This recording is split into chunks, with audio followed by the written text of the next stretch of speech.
What up? TTC, Nine Empire, YouTube, faithful out there. It's your boy Mailman back at it again.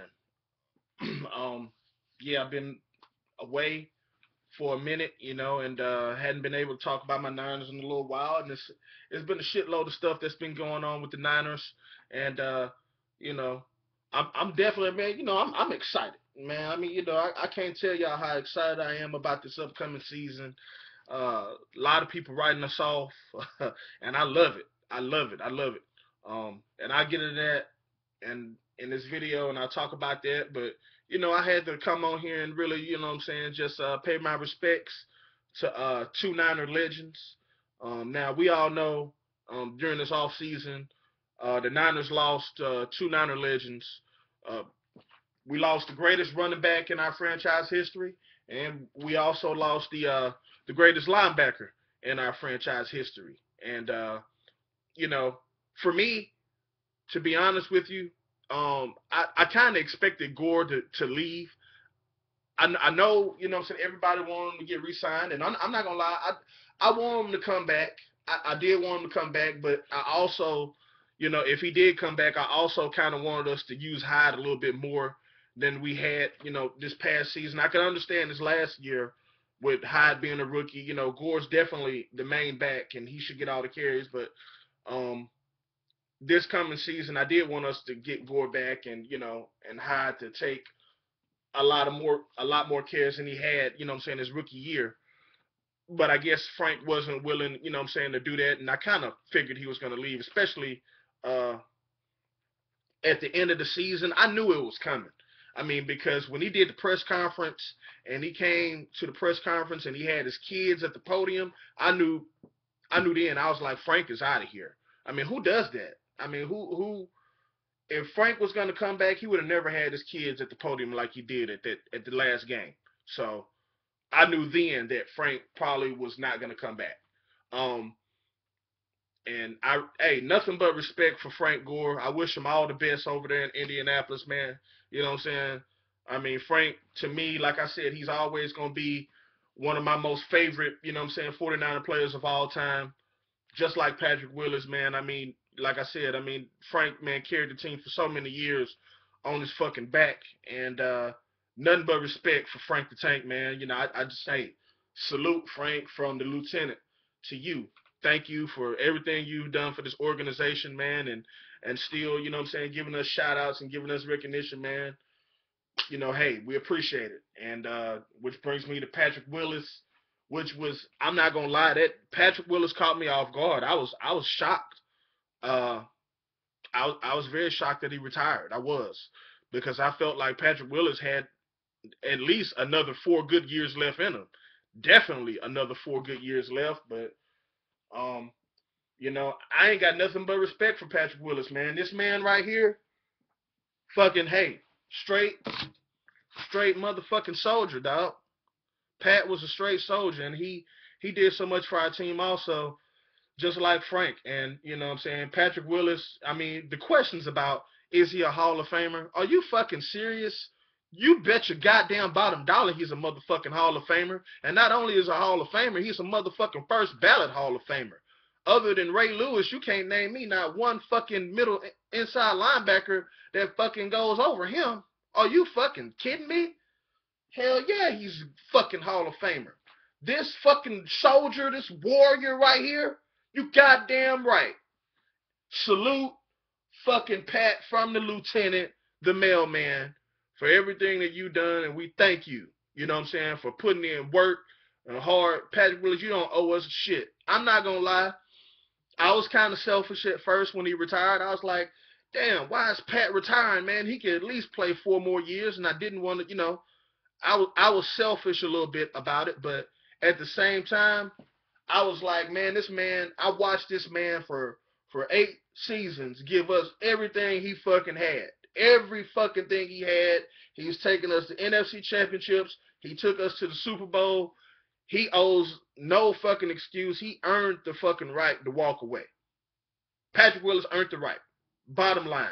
And how he didn't get a defensive player of the year, I still don't know, because definitely his rookie year 2007 and the 2009 and 2010 season, those 3 years to me, Patrick Willis played fucking outstanding, and I still don't know how he didn't have Defensive Player of the Year in either of them three, 2007, 9, and 10, because he was by far the best defensive player in the NFL to me those 3 years.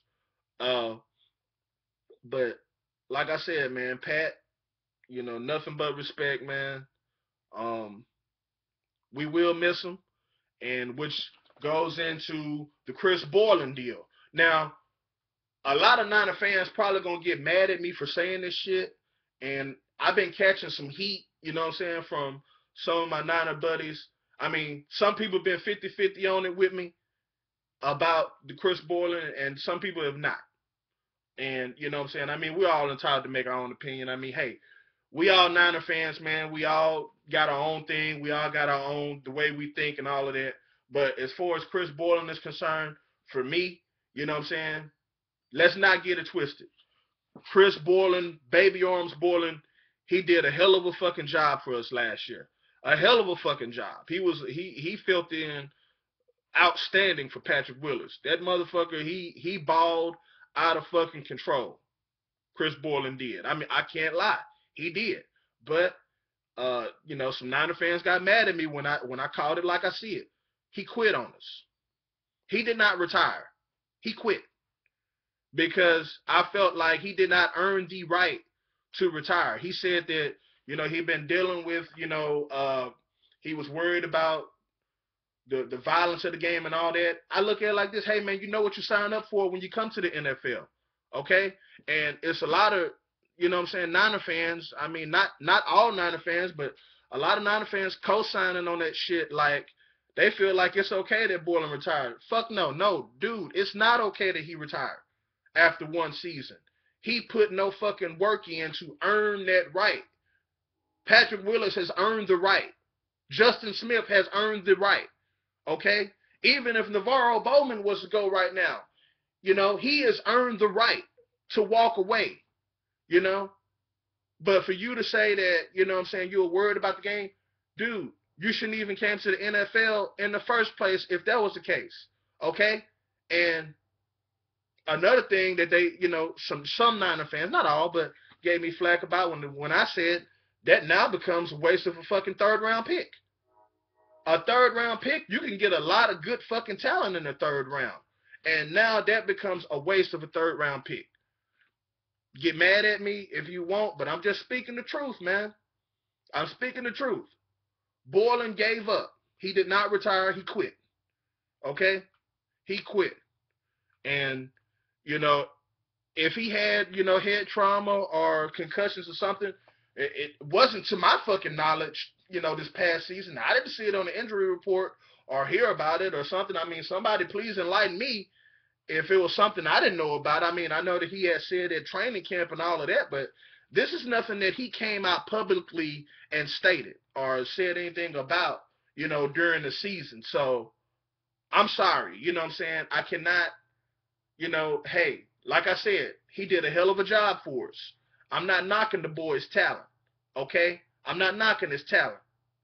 He did a hell of a job, but he quit, okay? Bottom line, he fucking quit. And that becomes a waste of a third-round pick. And these are the kind of fucking situations and decisions and shit like that, the reason why, this will hold our franchise back. Because, when you got shit going on like that, all right? When you have things happen like that, that could hold a franchise back. So now we have to make the right decisions in the draft and shit like that. And, the draft's coming up, and I'll make another video about the draft, about players that I want, because there's a few guys out there I'm really looking at, and I'm going to get into that shit. But, I'll dig deep into that. But other than that, man, I mean, like I said, a lot of people are really doubting the Niners right now. But all in all, the Niners still have a pretty good goddamn roster. They picked up Torrey Smith, a deep threat that was very much needed for Kaepernick, who can throw the deep ball. So I thought that was definitely a pickup. Some people might even say that's an upgrade over Crabtree. Some people might. picking up Reggie Bush. And to me, I think that Reggie Bush is a great compliment. I say like this, and try to understand what I'm saying. Carlos Hyde and Reggie Bush is a better complement tandem than Frank Gore and Carlos Hyde. Reggie Bush is nowhere. Let me say this. Reggie Bush is nowhere near the running back that Frank Gore is. Okay, he's not. Reggie Bush is nowhere near that. But what I mean by what I'm saying is that when you had Gore and Hyde, their running styles were somewhat similar. Not all the way, but they were somewhat similar. Uh, Reggie Bush is a much more different player and runner than Carlos Hyde. So he is a better complement for a change of pace back than when we had Gore and Hyde. That's what I mean by that. It's a better combination that way. I'm not saying Reggie Bush is better than Gore. I'm not saying that at all. But he's a better complement to Hyde than Gore was. Um, but I think what I'm saying. I mean, to me, we added some speed on offense, and that's basically what we needed. And if I mean, we still got the draft, and it's some things that we need: wide receiver, inside linebacker, uh, cornerback. Hey, it's a couple of things that we need. It's a couple of things that we I think that we definitely need, and it's a couple of things that we might can kind of slide a little bit. Um, People have even been saying defensive line. I think we do need definitely. I feel like we need a nose tackle. We haven't had a true nose tackle in a while, but we can let it slide this year if we don't get it in this draft. Um, I definitely think we need a wide receiver. You know, Perriman, White, Cooper. You know, Devontae Parker. If you're listening, 49ers, those four guys right there would be nice. Inside linebacker, for me, number one, Stephon Anthony, if you're listening, 49ers. Denzel Perriman, those two really stand out to me. I'll get into that in my draft video, but that's really about it. That's all I got. I just want to come on here and give my Niner news, give my thoughts. That's really all I got. I'm not trying to keep the video long, but this your boy Mailman, everybody. I'll make another video about the draft and players that I would like and players I want to stay away from, like I always do every year. And that's all I got. And see y'all when I see y'all. And I am out.